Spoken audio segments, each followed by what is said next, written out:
Mateus 18, 16 a 20, eu gostaria de te convidar a ficar em pé em reverência à palavra do Senhor e nós vamos ler essa passagem nessa manhã. Todos acharam? Amém? Quem não achou vai olhar para o projetor e vai falar amém do mesmo jeito? I guess.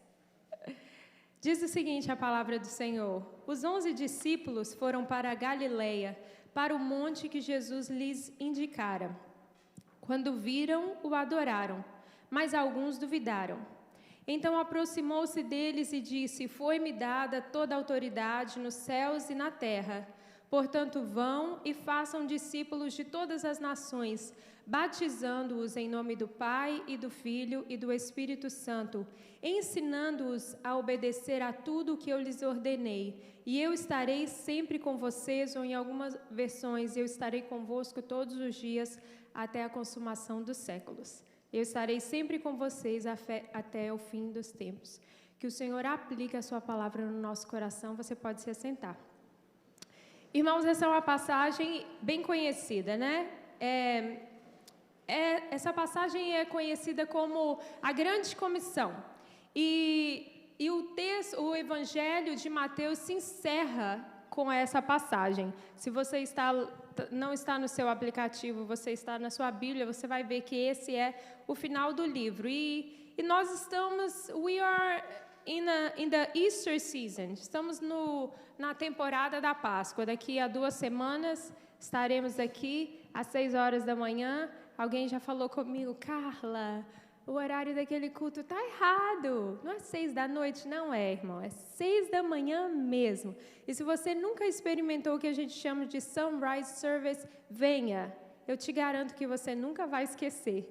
Mas quando a gente está nesse tempo, a gente tem essa tendência de pensar e relembrar os últimos dias da vida de Jesus. E eu não vou estar passando por todos os evangelhos, eu vou me manter aqui em Mateus, mas se você gosta de fazer anotações, aqui vai uma linha cronológica dos últimos capítulos de Mateus para você. Você teria uma visão completa se você passasse por todos os evangelhos, mas eu vou ficar hoje só no evangelho de Mateus. Então, Mateus 26, a gente tem a última ceia, Jesus é traído por Judas, Jesus é preso. Em Mateus 27, Jesus é crucificado. 7 horas depois, ele entrega o seu espírito e é sepultado. E a gente entra em Mateus 28, é domingo de manhã, como num domingo desse, mesmo que era bem mais cedo do que é agora. E as mulheres encontram o túmulo vazio, encontram com Jesus ressurreto e levam uma mensagem de Jesus aos seus discípulos. Essa mensagem é: me encontrem na Galileia. Muitos dias depois, realmente isso acontece e nós temos essas palavras maravilhosas que a maioria de nós, se não sabe de cor, pelo menos é bem familiarizada, né? Com esse texto que já foi repetido, eu imagino que milhares de vezes, hundreds of thousands of times, we have heard these words of Jesus to his disciples. E eu quero meditar com você nessa cena, e se você está aqui e você vai me ver compartilhando a palavra pela primeira vez, por favor, se acostume. I am a visual learner. So I have to use visual to learn, and I use that also to teach. Então, se você nunca me viu pregar, eu gosto de usar figuras, é assim que eu aprendo e é assim que eu gosto de compartilhar a palavra do Senhor. Então, eu quero que você pense nessa cena que meu marido fez com tanto carinho ali para você imaginar. Ele me deu várias opções e eu escolhi essa. Eu quero que você pense hoje no Monte da Grande Comissão e toda essa cena que aconteceu ali. E se você tiver a sua Bíblia, eu peço que você permaneça com ela aberta para a gente verificar as coisas que estão na palavra do Senhor. Tá comigo? Diz amém. Eu sou professora, irmãos, não sou pregadora. Então, você responde na hora que eu perguntar, tá bom? A primeira coisa que eu quero compartilhar nessa manhã é que no Monte da Grande Comissão, ali foi um lugar de adoração. No Monte da Grande Comissão, houve um tempo de adoração. Se você ainda está com a sua Bíblia, eu gostaria de ler novamente o verso 16 e apenas a parte A do verso 17. You guys doing okay? Oh, good. Diz o seguinte: os 11 discípulos foram para a Galileia, para o monte que Jesus lhes indicara. E quando eles o viram, eles fizeram o quê? Eles o adoraram. Então, eu gosto de compartilhar, já compartilhei muitas vezes com os adolescentes, mas eu cresci talvez algumas pessoas se identifiquem aqui, mas eu cresci em um contexto onde a gente vivia no monte. Alguém aqui se identifica? Já fiz campanhas bem loucas com a minha mãe e com meus 3 irmãos. Campanha 3 horas da manhã no monte, irmãos. Quem faz esse tipo de coisa? Mas eu cresci com esse contexto. E perto da minha casa, e se tem alguém de Valadares aqui, vai saber exatamente do que eu estou falando. Mas sexta-feira era dia de monte, right? Todo mundo ia para o Monte do São Pedro. E ali não é é o bairro, gente. Não é please. Mas a gente ia ali toda sexta-feira, desde o amanhecer até o meio-dia, era um tempo de oração e era um tempo de adoração. E nunca tinha um formato, você nunca sabia o que ia acontecer. So, I've seen crazy stuff. E é tão interessante que, para mim, era uma coisa tão cotidiana. E se alguém conhece a minha mãe é 1,5 metro de puro poder. E ela tinha ainda tem essa filosofia. Ela falava assim: olha, eu estou indo, você vai? E se algum de nós falava assim: não vai não, fica mesmo, fica aí na sua zona de conforto, deixa Jesus voltar e você está, já estou indo, já estou lá. E é tão interessante, se para mim era uma coisa cotidiana, quanto mais eu estudo a palavra do Senhor, eu vejo a beleza do povo de Deus se reunir em um monte. Que linguagem bíblica alguém subir para adorar em um monte? Parece tão óbvia a atitude dos discípulos, né? Quando eles viram Jesus, eles o adoraram. Eu fico pensando assim, se tivesse foguete, né?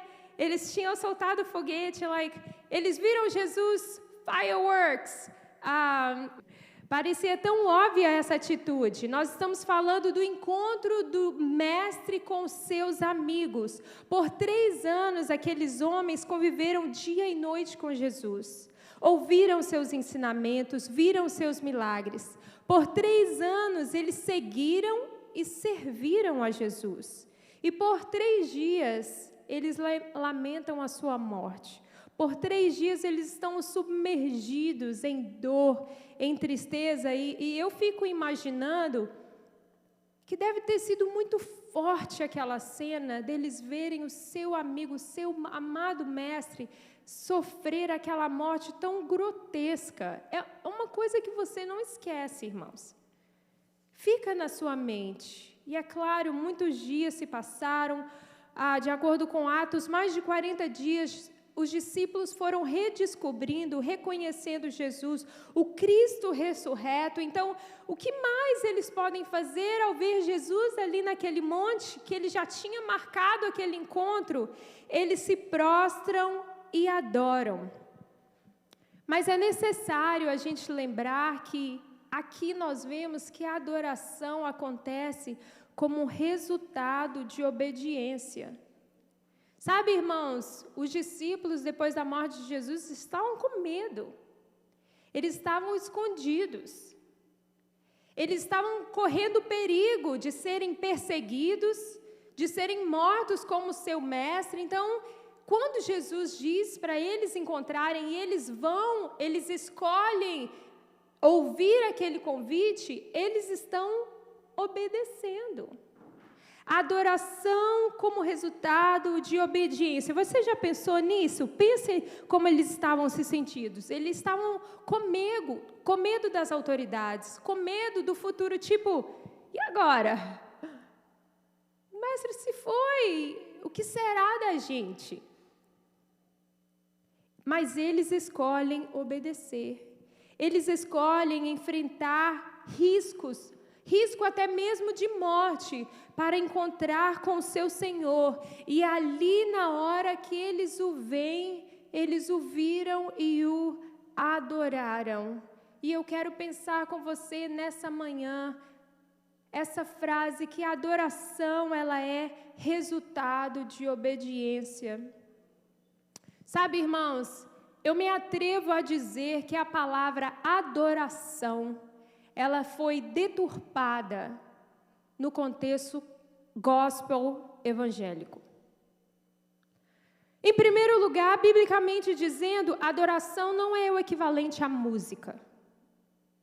Se você já leu o livro de Apocalipse, which is my favorite, Apocalipse narra várias passagens de adoração e quase nenhuma delas a música está presente.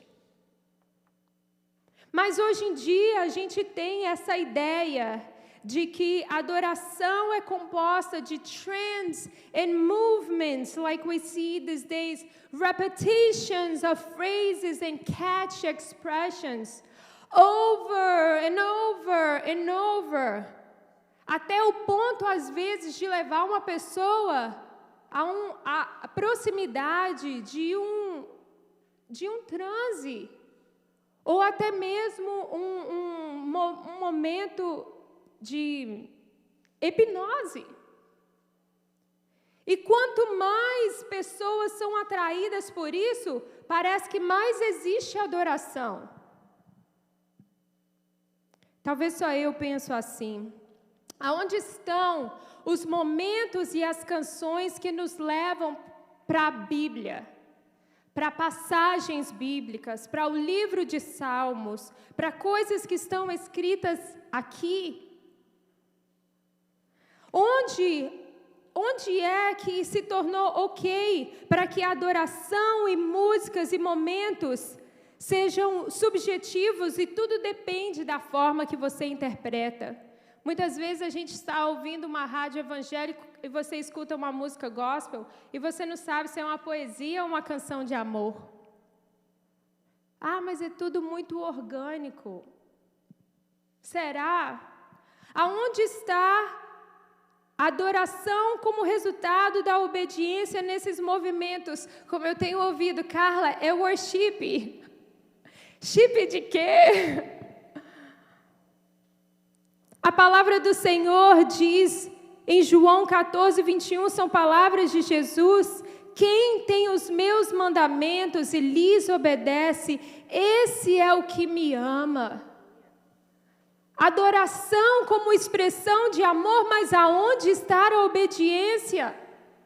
Quem disse que cantores mundanos podem subir no altar do Senhor e falar palavras dos crentes, e fazer gestos dos crentes, e cantar músicas dos crentes, e depois descer e viver uma vida mundana? Quem disse que qualquer pessoa pode fazer isso? Quando eles viram, eles o adoraram. Adoração, prestar reverência, você reconhecer a superioridade de alguém e se submeter em profunda adoração àquele ser. Por isso, a atitude de se ajoelhar está ligada à adoração, porque quando você está ajoelhado, você está tão perto do chão que você lembra quem você é, e se você quiser adorar, você tem que olhar para cima.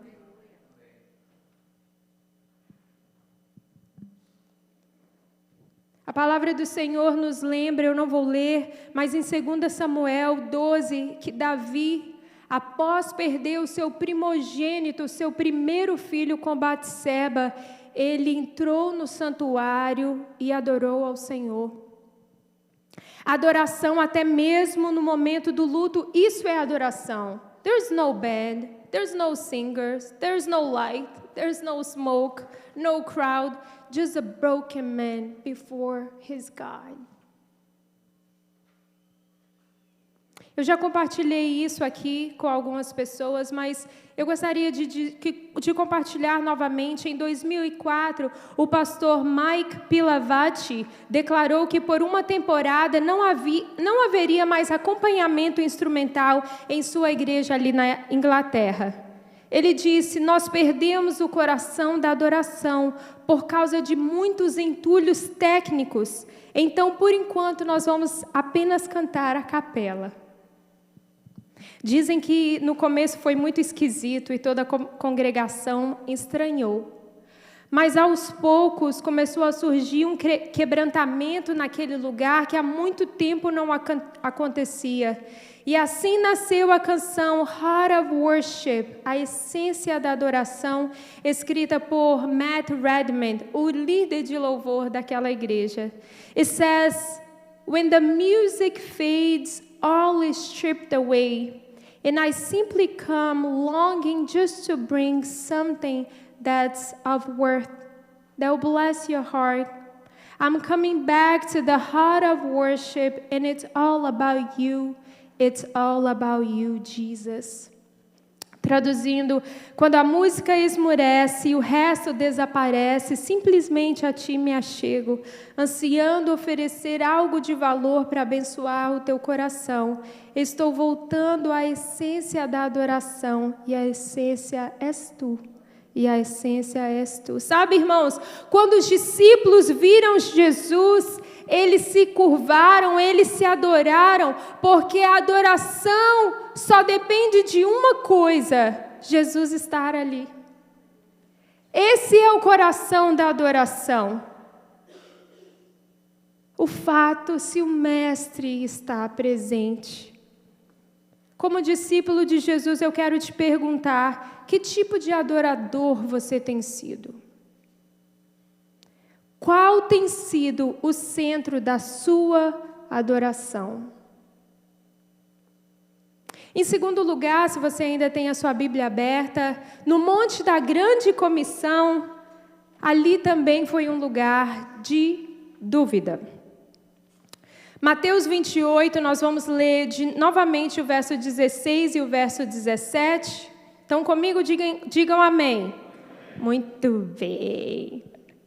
Os 11 discípulos foram para a Galileia, para o monte que Jesus lhes indicaram. Quando viram, o adoraram, mas alguns duvidaram.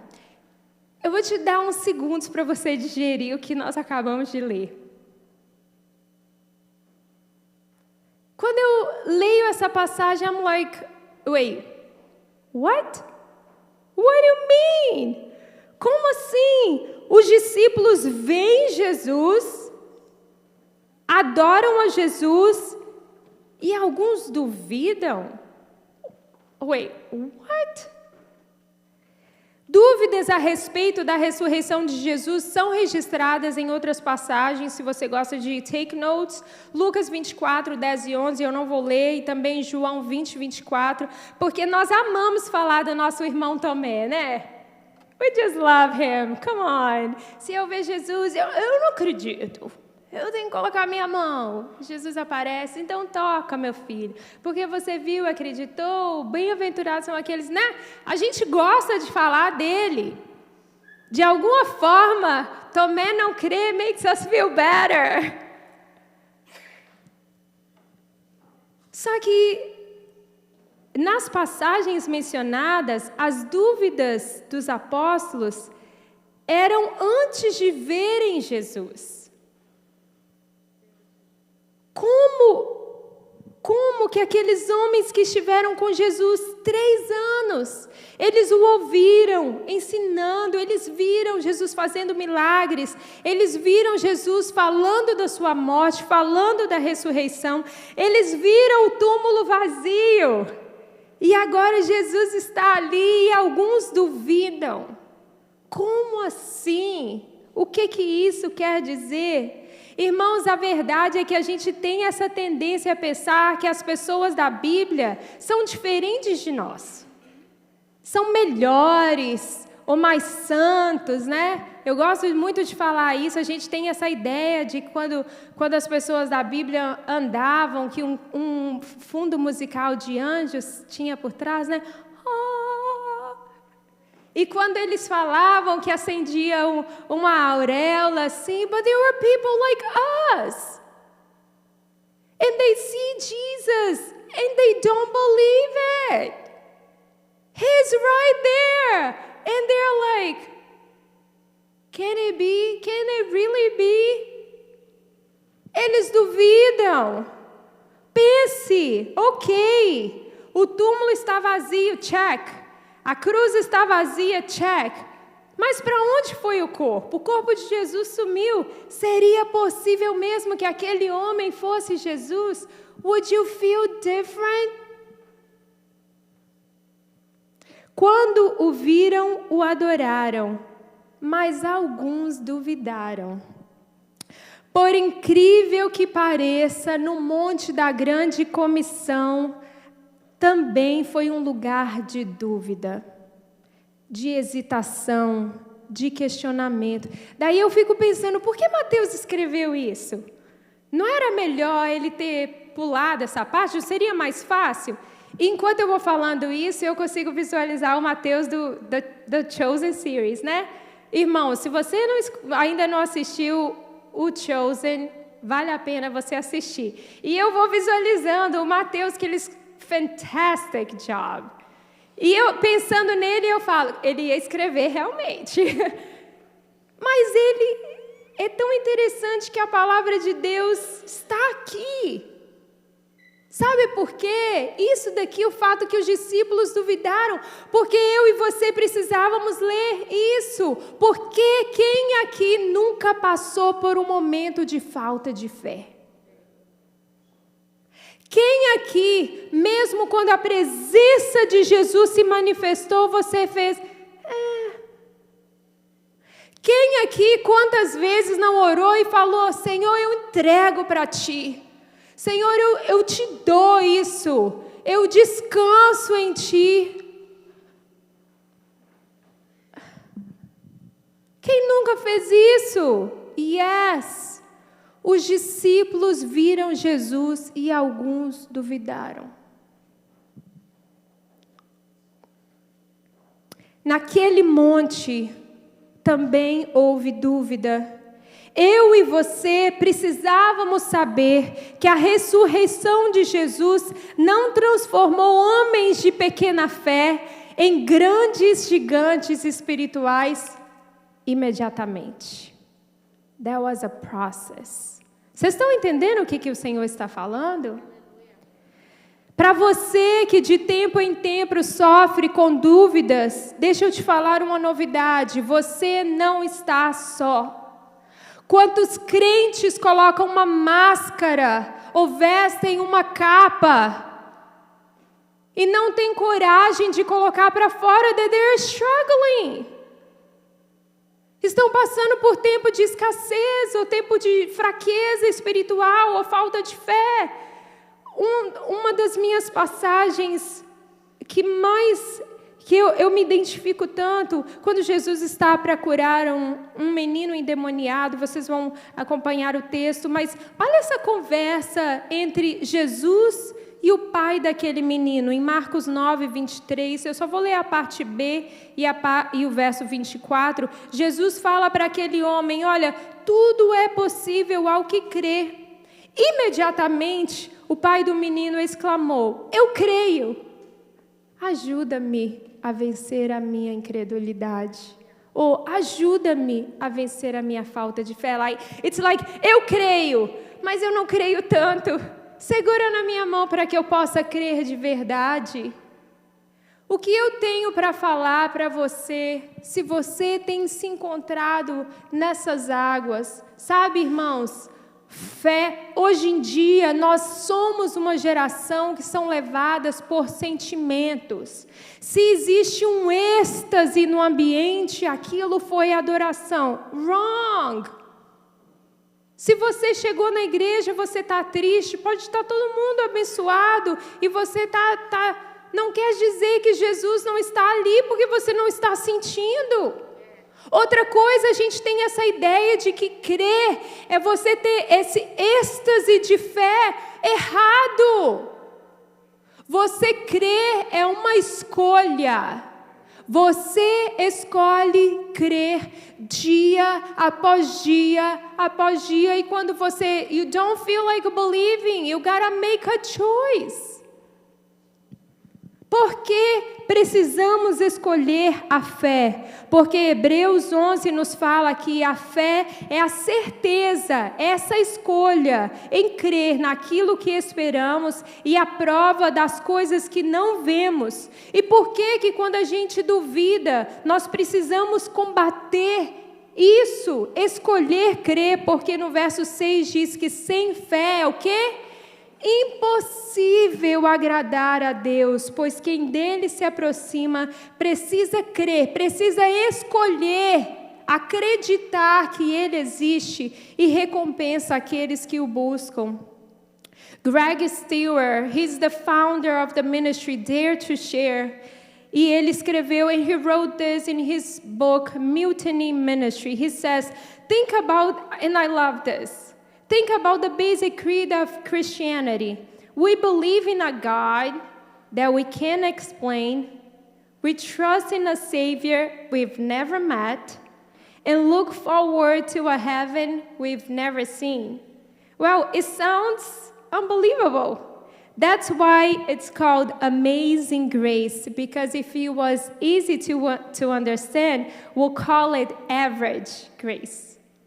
How cool is that? É difícil. A graça maravilhosa de Jesus, se fosse para explicar, ser fácil de ser entendida, não seria maravilhosa graça. Seria fácil graça. Os discípulos de Jesus o viram. E ainda assim alguns duvidaram. We all have moments of doubt. We all go through that every now and then. O que você vai fazer nesse momento? Você vai desistir? Você vai achar alguém da igreja para você colocar a culpa? Você vai sair da igreja como muitas pessoas quando fraquejam fazem? Você vai abandonar a sua fé? Pense nisso nessa manhã. O que você tem feito quando a dúvida bate na sua porta? Fé é uma escolha. Em terceiro lugar, eu quero falar com vocês que no Monte da Grande Comissão, ali também foi um lugar de aproximação. Estão comigo? Digam amém. Good. Mateus 28, 18 e 19. Eu vou ler o 17 até o 19, a parte A. Quando viram, o adoraram, mas alguns duvidaram. Então Jesus aproximou-se deles e disse: foi-me dada toda a autoridade nos céus e na terra. Portanto, vão e façam discípulos de todas as nações. Eu vou parar aqui. I love this. This is my favorite part. Primeiro, é o fato de que tem essa palavrinha então. Acontece o momento da dúvida, e o que Jesus faz? Jesus se aproxima. No momento de dúvida, Jesus se aproxima dos seus amigos, Jesus fala com eles. É tão interessante que Jesus não briga, né? Jesus não exorta, here we go again. Jesus não faz o que toda boa mãe faz quando ela está frustrada. Right? He doesn't do that. O que ele faz? Ele fala com eles. Mais do que isso, Jesus olha por cima da dúvida deles e Jesus dá uma ordem. Isn't that so interesting? Olhando do ponto de vista humano, it's like, Jesus, você não está vendo? They are not the right people. They are not in the right place. Como assim você está mandando eles para mandar para pregar o evangelho. Olha quem está diante de vocês. E Jesus fala isso: foi-me dada toda a autoridade nos céus e na terra. É como Jesus está falando assim: eu recebi, eu tenho todo o poder de eu fazer o que eu quiser, no céu, na terra, e agora eu estou dando esse poder para vocês. Eu escolho, eu sei o que eu estou fazendo, e eu estou dando esse poder para vocês. Perceba, Jesus acredita em seus discípulos até mesmo quando eles têm dúvidas e inseguranças. Será que isso ministra ao coração de alguém nessa manhã? Jesus believes in you even when you don't believe in yourself. Even when you have doubts about your faith, He's still saying, I choose you. Jesus está falando, eu não estou cometendo um erro, eu sei o que eu estou fazendo, eu estou enviando você. E às vezes a gente fala assim, Deus, mas eu sou tão fraco, eu estou com tanto medo, está tão difícil crer, e Ele, it's okay, é você mesmo que eu quero, vá. Isn't this amazing? Jesus quebra a distância da dúvida com o calor da sua aproximação. And maybe this is just me talking as a mom. Mas quando alguma das minhas meninas estão para baixo ou se sentindo inseguras, que gostoso eu poder abraçá-las. Aproximação. Vocês veem o que Jesus está fazendo? Ele quebra essa frieza da dúvida, ele chega mais perto. That speaks so much to my unbelieving heart. He's saying, it's okay. You are the one that I choose. God, that is so beautiful. Jesus está dizendo, eu imagino os discípulos assim inquietos, sem graça por causa da dúvida. E Ele está falando, eu sei o que eu estou fazendo, eu escolho você. Nessa manhã eu quero te perguntar, você é um discípulo de Jesus? Então, eu quero te dizer que o Senhor acredita em você, como Ele acreditou naqueles homens naquele dia. Mesmo se a sua fé, como a deles, estiver fraca, ainda assim Ele dá essa ordem, Ele manda você ir e evangelizar. Vão e façam discípulos de todas as nações. Ele manda você ensinar a comunhão, dizendo, batize-os em nome do Pai, do Filho e do Espírito Santo. Ele dá para você uma ordem de discipular e Ele diz, ensine-os a obedecer a tudo que eu lhes ordenei. Não só o pastor, não só os presbíteros, não só os professores,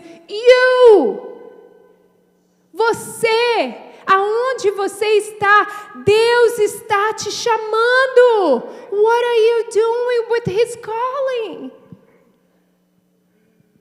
Eu sei o que aqueles discípulos fizeram com a ordem de Jesus. Eu e você somos resultado da obediência deles. Eu vou repetir porque talvez você não entendeu. Eu e você somos resultado da obediência daqueles 11 homens. Aonde estará essa igreja daqui a um ano por causa da sua obediência? Aonde estará o Ministério Jovens? Where are we going to be if you choose to obey and go? You can't say that I can't, I'm weak. Jesus is saying, it's okay, I got you. O que você está fazendo com a tarefa que nos foi confiada? I want to close with this beautiful reminder that Jesus says, and Mateus escolhe fechar o seu livro com essas palavras. Jesus diz, eu estarei com vocês. Não é pela sua força, nem pela sua capacidade. Eu estarei com vocês. Um dia, na sua insegurança? Não! Eu estarei com todos os dias até a consumação dos séculos. He's with us all the time. Essas palavras, para mim, são a maior promessa enquanto eu estou nessa terra. You can go through a lot. Você pode passar por momentos difíceis, e aflição, e desânimo, e falta de fé, e humilhação. Mas não é maravilhoso saber que você não está só? He's with us. A gente sofre, a gente fraqueja, mas não estamos sós. E nessa manhã, este é o monte da grande comissão. Right here. At 212 School Street, right here. Hoje, este é o monte da grande comissão. Jesus está falando para você, como falou para aqueles discípulos. E eu quero te perguntar, se Jesus está neste lugar, quando você o vê, como é a sua atitude de adoração? Se este é o monte da grande comissão, o que acontece? Qual a sua escolha no momento que você duvida e todo mundo duvida? Você tem escolhido crer? E se este é o monte da grande comissão, o que você tem feito com o chamado que Ele te deu?